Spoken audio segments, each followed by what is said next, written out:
Hello, my name is Linda Wasylciw, also known as L.M. Wasylciw and or Professor Scry, and I'm going to tell you about my second greatest adventure, a 192-mile self-guided cult walk over an unsignposted footpath across the north of England.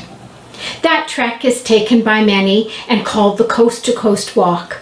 It was devised by Alfred Wainwright and has been described as one of the finest walks in the world, taking the walker past old English villages with quaint pubs and tea rooms, ancient abbeys, Neolithic monuments, and medieval ruins.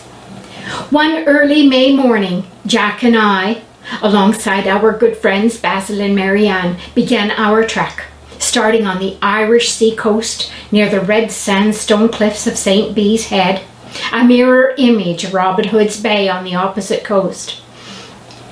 Ahead of us were 3 national parks that we would cross before we would reach the North Sea. And at the journey's end is the pretty fishing village of Robin Hood's Bay, tucked into the rocky coastline of the North York Moors. Our plan was to walk for 18 days and take 5 rest days in between, walking up to 18 miles in hard terrain. Our luggage was shuttled along every morning from our departure B&B to our daily destination point, and it worked seamlessly. All we had to do was carry a backpack with adequate water to get us through the day, a pre-packed lunch from the B&B, and rain gear.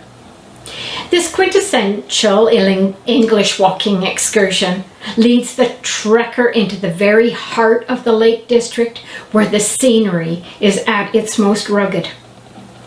Words cannot describe the majestic views in the Lake District, and when one stands atop any one of those peaks, it's no wonder that great writers like Wordsworth, Coleridge, Quincy, and Ruskin chose to live there and had created such works of success.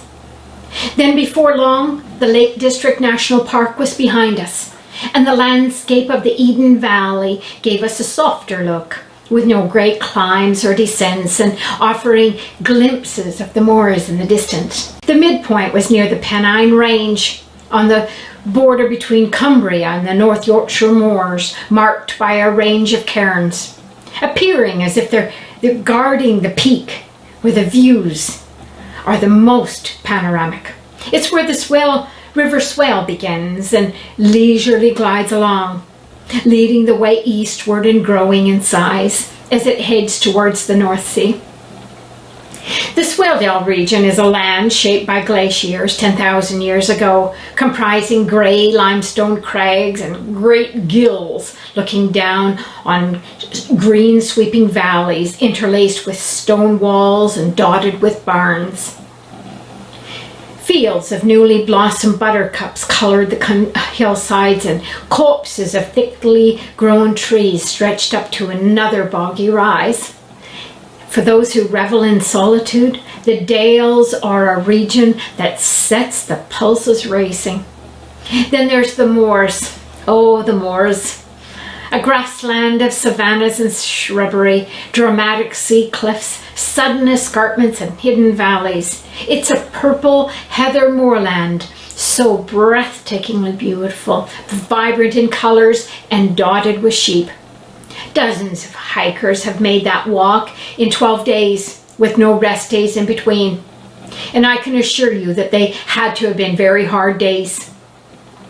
When I arrived at Robin Hood's Bay, stumbling along down that long slope to dip my shoes in the North Sea, the waves were crashing against the rocky shores. Gulls were cawing their raucous welcome, and I know that I looked bedraggled, with blistered feet and aching muscles.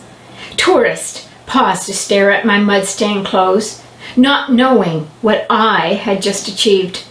All those aches and pains were hidden under my smile of success. And there was no welcoming party awaiting me, but none was needed, for I knew what I had done.